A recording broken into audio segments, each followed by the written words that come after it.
How's everybody? I've got fresh beers going and everything.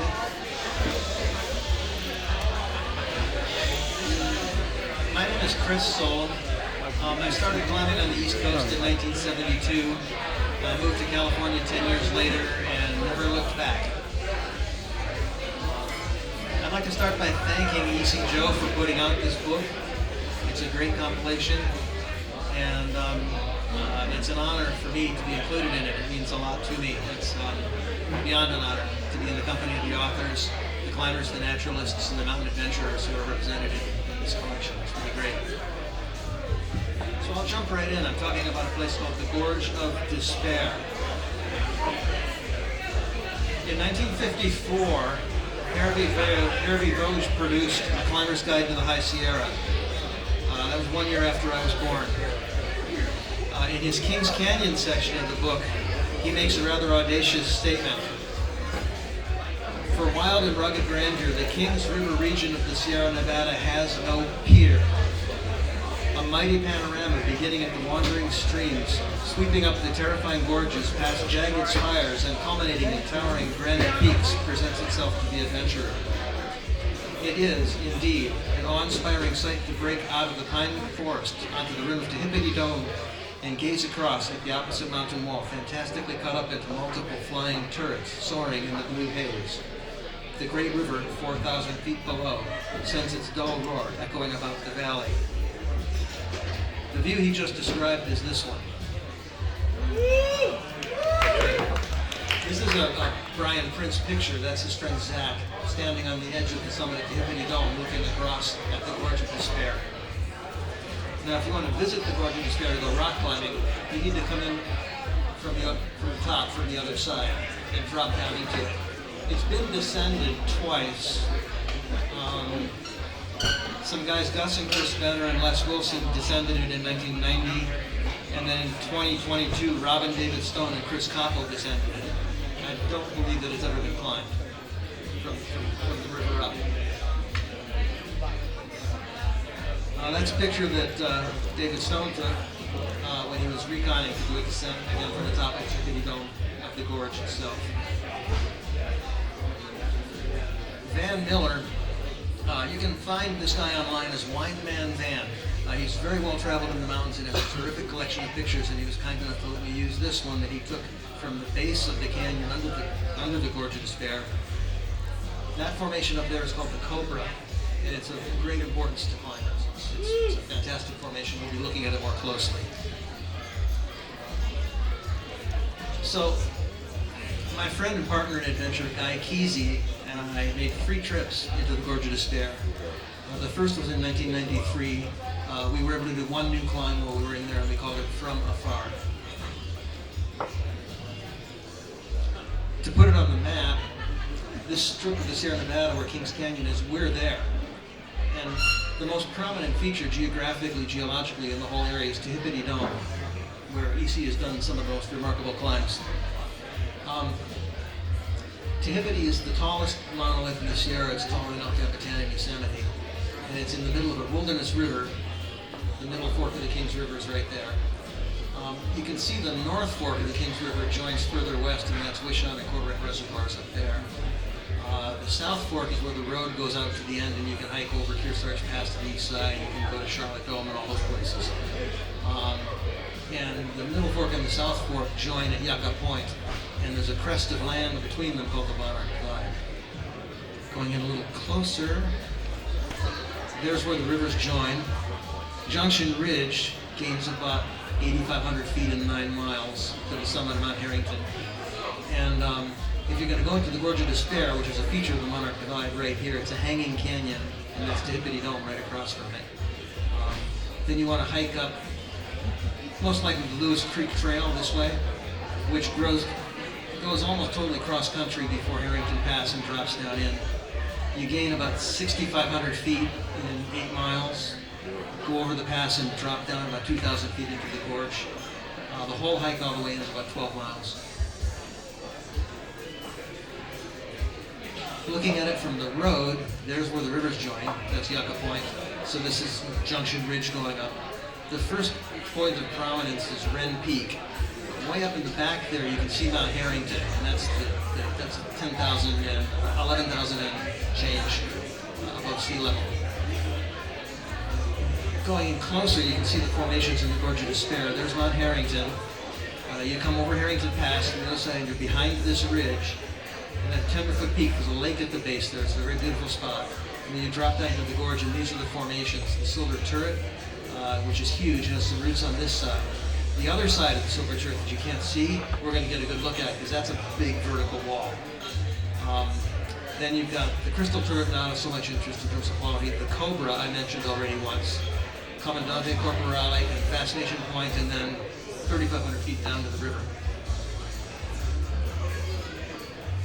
This is Guy Kesey, my partner, sporting his fancy custom McHale pack in front of the east face of Mount Harrington. So he's just about to Harrington Pass at that point. That's yours truly standing in front of Mount Harrington. A strong hiker could day hike that summit from the car. There's plenty of water crossings on the way up, and the ridge is fourth class. A little exposed, nice climbing. It's a spectacular summit. If you're standing in Harrington Pass and you're looking to the northeast, sort of northeast direction, that's Mount Agassiz, that's Mount Winchell, that's the Palisades. Back there is Split Mountain. And if anybody here knows what peak this one is, I'd love to know. I haven't been able to figure that out. From the same spot, looking sort of more in a westerly direction towards where we are tonight, this big massif is called Spanish Mountain. This is the east face of the Silver Turret, the big wall that I was talking about. And when I saw that from here, I was completely aghast because we'd done tons of research trying to plan this trip. Remember, it was 1992 when we were planning, so we didn't have a lot of internet resources and stuff to look at. And none of the written material on the Gorge of Despair that we could find mentioned anything like a big cliff. It just didn't. So we packed pretty light. We took a couple of 150-foot ropes, 8.5 mil cords, a single rack of gear. We didn't really expect to come across anything big. And there it was, 800 feet tall, staring us in the face. That's the obelisk, right there. So that's the east face of the Silver Turret. By the time I was looking at it from here, I'd already picked out the obvious line that goes right up there. And it's really the only natural line on that whole wall. And I'm looking at this, and I'm getting very excited. And so we camped at the base. The next morning, a guy took this picture looking down at Hippity Dome from above at sunrise. And we were looking at the sun lighting up the east face of the Silver Turret, and I'm planning my line here, looking at it. And there's a feature there we call the monkey face. It's a little more obvious in some upcoming pictures, but we were under-equipped, and guys got more common sense than me. So, and he's got a funny way of saying things. Like, he's one of those people, if he really means business, he emphasizes the verb in a sentence. Okay? So I'm like looking at, well, okay, we go from there to there, and I'm pointing at it to him and stuff, and he turns to me and goes, Chris, we can't do this. We can't do this. What do you want to do? Get up there and get stuck and not be able to get down? Forget it. And he was absolutely right. We just did not have enough equipment. Our ropes weren't long enough. We didn't have enough gear to take that on. So we decided to climb the North Ridge, which starts out of the picture but comes up to the top. It's just a big long ridge. And the North Ridge was first climbed by show notes. Mike Cohen and Mort Hempel in 1972 at 58A1. It was done in 2019 by Connor Chilcott and Vitaly Musienko at 511B. So we started up the thing and got rained off. You can see the weather already kind of setting up, but we got rained off. And so we started looking around, and if you look across the Gorge of Despair, that's the Cobra. Okay? And that big south face, now there's a route already done up the apron to the summit. That's called the Prow of the Cobra. That was done by Gary Frank Bender and Gary Valley. Greg Bender and Gary Valley in the 70s. But there's nothing on this big south face. And it's a vertical face, and you can tell it's a couple of inches tall. So Guy says, let's go check it out. What else is in this picture? That's kettle domes. There's your Fascination Point, Corporale, Comandante Turrets. This is Blue Canyon, which makes that finger peak. And Blue Canyon, in discussions about what's the furthest place from a drivable road in the lower 48 states, Blue Canyon is a nominee. I can't say for sure that it is, but people can talk about that kind of stuff and say that. So we crossed the gorge, which was an epic, which is in the book, and you can read it there. I won't get into it now. And ended up camping right at the base of this slab, and we decided the next day to do that Prow of Cobra route. We figured it was the second ascent, because when we got there we found some gear that Gary and Frank had inadvertently left there. When I returned it to them later, they said, oh yeah, this is ours. So there's the Cobra in a picture by Royal McNeil. Not a single route on this whole face at the time. We did one. That's me starting up the prow, just up the apron. There's a little bit of 5'9" in this flap, and you can see there's a little head wall further up that might have a little more of that kind of climbing. Mostly it's just long, run out, easy slabbing. Really beautiful. Rappelling off the top, you're looking at the Comandante turret in the foreground and Tippity Dome in the background.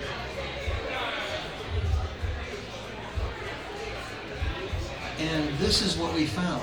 We found, that's not a crack, that's a tree. But we found this crack, and it continues up to the top.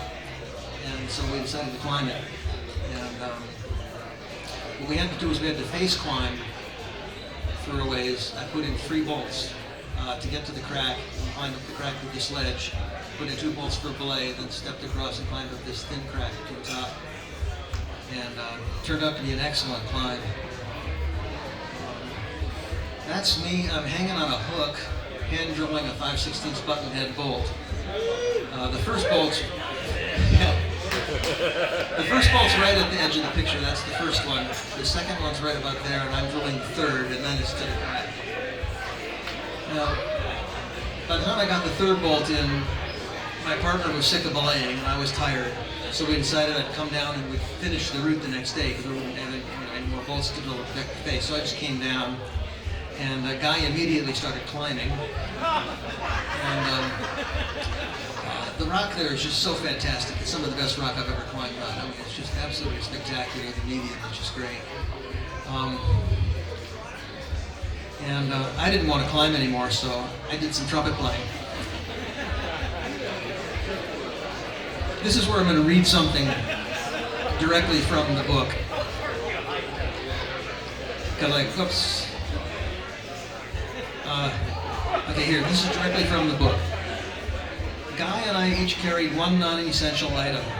He brought an SLR camera and a bunch of film, several extra pounds, but well worth it. I took a D trumpet, a horn about half the size and weight of a standard trumpet. It was worth every ounce. Certainly the Gorge of Despair had never heard the trumpet solos from Mahler's Fifth Symphony, the brilliant high solos from Bach, or the beautiful slow movement of Haydn's Trumpet Concerto. Sending out the sound of my trumpet to peal off the rock walls and echo about the place was as much fun as I had ever had playing music. Climbing, the thing that had lured me away from a career in music, brought me to this extraordinary experience I could never have imagined. So it was worth hauling the trumpet in.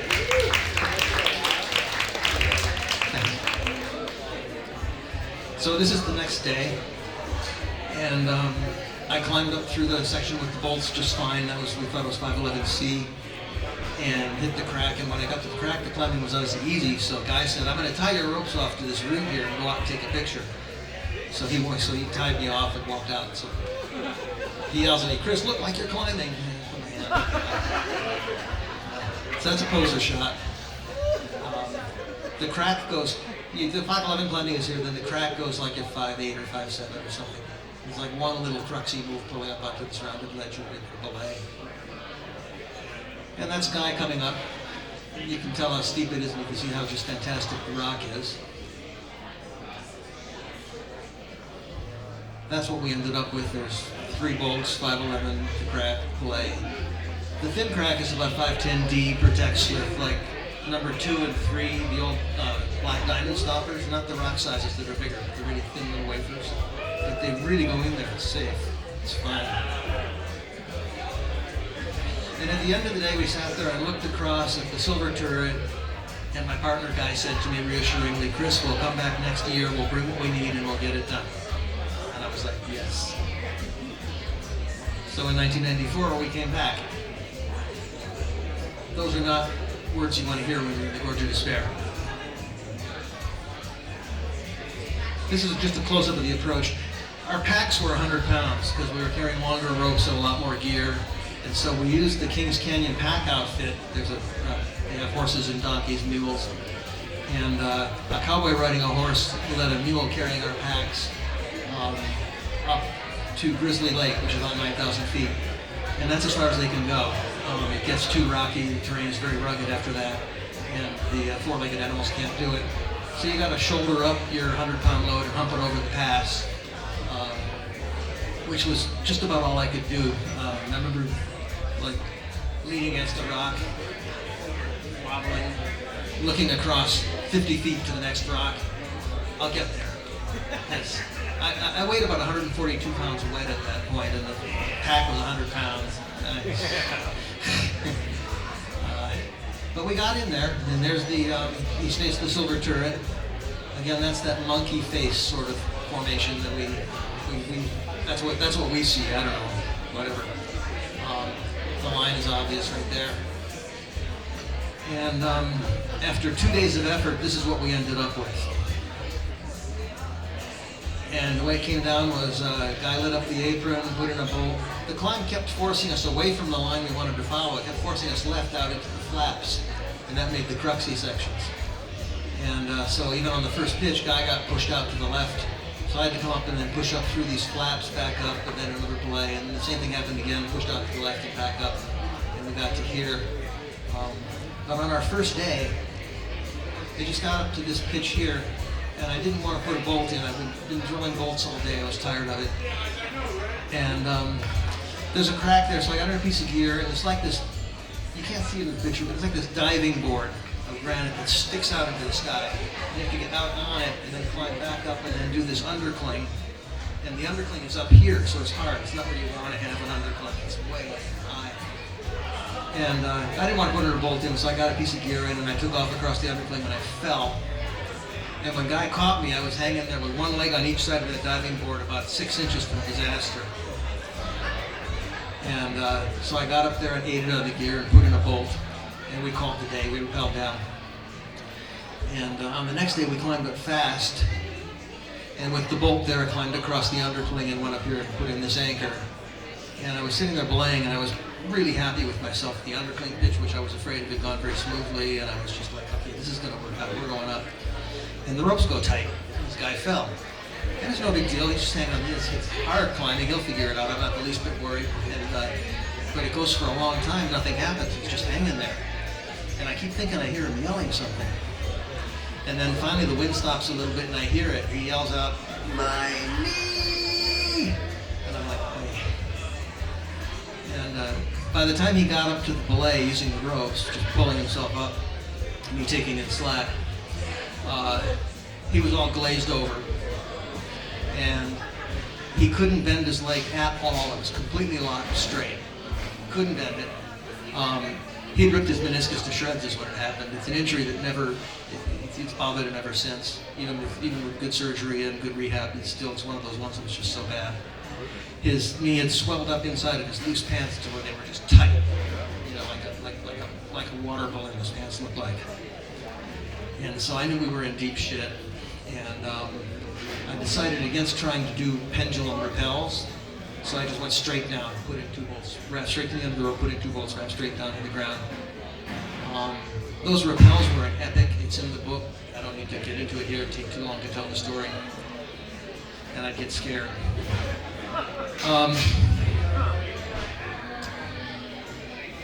So, looking back up at the wall after that, it didn't look so inviting anymore. What happened was guy spent the next day wrapping his knee in snow and icing and stuff. And I just went hiking and exploring, and I was trying to figure out, what are we going to do? You know, how am I going to get my friend out of here?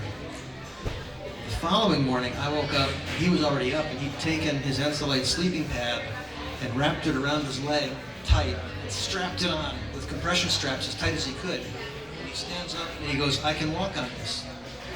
And I said, how far? And he goes, well, back to the car. What other choice do I have? Yeah, Yeah. So, I mean, there's no, you know, it was 1994. There's no satellite, call the helicopter, get my friend out of here. And so we did it. I stuffed as much stuff as I could carry in my pack. I was already plotting that I'd come back, so I left heavy stuff, hammers and bolts and drills behind because I couldn't carry all that stuff. Guy carried, I think, just his camera. And I followed him out of there. He hiked 2 miles up, 2,000 feet elevation over the pass, through the boulder fields. All can't bend his leg, has to sit down on boulders, swing over and do all this stuff. He's in hard pain. Finally, we get to where the horses had dropped us off. Now it's only 8.5 miles and 5,000 feet of drop to the car. I just followed him all the way out. I've really never seen anything like it. So he got back to the car, was parked in a parking turnout at the road there, and kind of barfed and passed out. I drank a couple of warm beers from the trunk, and the next morning, I'm up making coffee, and Guy says to me, he says, so, what do you want to do now? And I said, well, we're taking you back to LA to get your knee fixed. You know, like, it's a no-brainer, right? And he says to me, he says, you know, Chris, this is vacation time. I get my knee fixed on sick time. And then he says, let's go to the Needles. I'm sitting there going, what? Well, his idea of the Needles was the Ponderosa. That's where he was going. He said to me, you'll be able to pick up partners, no problem. Just, I'll go to the Ponderosa in the morning, I'll have breakfast, I'll read the paper. When Red opens the bar, Red was the bartender then, and he was great fun to talk to. When Red opens the bar, I'll sit there and I'll drink until you pick me up. And I said, that could be pretty late at night. And he says, that's fine. So that went on for the rest of the week. Yeah. We missed a year, during which time I thought about this route a lot. And one of the things I thought about was being out there with 2 people with an injury. And I thought, party of 3. Okay, so I wanted to have a party of 3. So I talked to Guy about that, and I invited my close friend Chelsea Griffey, who's in this Greg Epperson picture doing Separate Reality in Yosemite right there. Very strong, very motivated young woman climber. Chelsea went on to become the first African-American woman to climb El Capitan. And that was by way of lurking fear in 25 hours. Which at that time was fast. Not super fast, but fast. And Tippity Dome in the background. That's just the apron right at the start of the climb. Red tights. I used to go into the Danskin store in Hollywood and buy red tights. I'd buy like 4 pairs at once. I'd wear them on the Joshua Tree real fast. So the sun was coming up. That's the East State Silver. That night, though, when we got there, we've got a little tiny campfire going and we're sitting talking, the 3 of us. And Guy's knee was bugging him. And he said to me, he said, you know what? You 2 need to go up and do this yourself. He says, if I go up, if the 3 of us go up, it's not going to happen. He goes, I'll meet you on top. I'll bring the camera and we'll party. Because it's a 4th class bridge on the south side that he could go up. And I was kind of, like, I don't know, man, you got a lot of skin in this game. You're sure? You're sure? And he goes, yeah, I'm sure. I don't want to go up there. You guys do it. So Chelsea and I went climbing. And so I turned to her, being that she's a very ambitious climber, and I assumed she'd want to do some leading. And I said, so how do you want to do this? You want to swing leads? You want to do blocks of leads? What do you think? And she looks at me and she goes, Chris, this baby's yours. If someone's going to fall off and screw it up, it's going to be you. I don't want to have anything to do with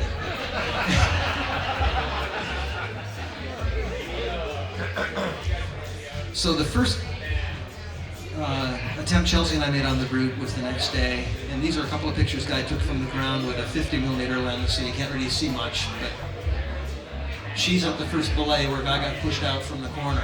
So I'm getting back up through these slabs. It's like steep slab, flap, fighting for the corner. I thought it was 11 plus climbing at the time. Kind of see what's going on there with the double ropes, running and stuff. But yeah, that's a little further up. That's Clovis. I've actually got the corner now.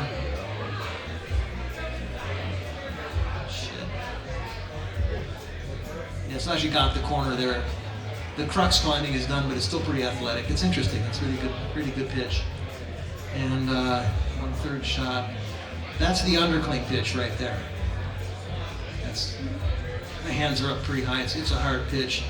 And then so up here is where Guy and I rappelled from when we bailed, right there in that spot. So what happened with Chelsea and I is we were able to climb up to the monkey face, the brow right there, and that's the crux climbing on the route. There's a 512 thin tips crack in there, and we did that. I got up that and set in a belay up here, but I hadn't climbed that crack clean. I fell on it trying to get it together, figure it out, sort it out, get it protected. And so I'm sitting up above it, don't have a clean ascent, don't want to leave any asterisks on the climb, if you know what I mean. And I suggested to Chelsea, I said, we've got nothing but time, we've got plenty of food, we've got days, let's wrap off, let's not summit, let's wrap off, take tomorrow as a rest day, and then do this thing right. And because you could tell from that point it's easier climbing to the top. I mean, if I could leave all the stuff at the bottom and do that crux pitch all without falling, then go to the top and hold it down. What do they say, the young people today say scent? It's ascent. Ascended is what that came from, I think. So that's what happened. We took a day off. Guy met us on top when we finished it, and we both did all the pitches clean. There were no falls on the whole climb, so it's no questions asked. It goes. And it's kettle domes in the background. Wild terrain. It's just incredible there. Now I have to confess there's an error in E.C. Joe's book, and it's my fault entirely. I had thought that our trips in there were in 1997, 1995, and 1994 respectively. And about a week ago I got this in the mail from Rob Stone, because he'd been up there, and here's my entry in the Summit Register for that day from 1996. So I've been off by a year for the last 15 years that I've been talking about. And speaking of years, the top entry is from a Forest Service, Park Service survey team looking to extend the western boundary of Kings Canyon National Park, and which is a good idea because it used to go right down the middle of the Gorge of Despair. So the silver turtle was not in wilderness, the cobra was. So they wanted to move the boundary, and so they went up there. But they signed their date, they just put 8/8, they didn't put a year. And that's what we came out with when it was all said and done. 5/8 slab pitch.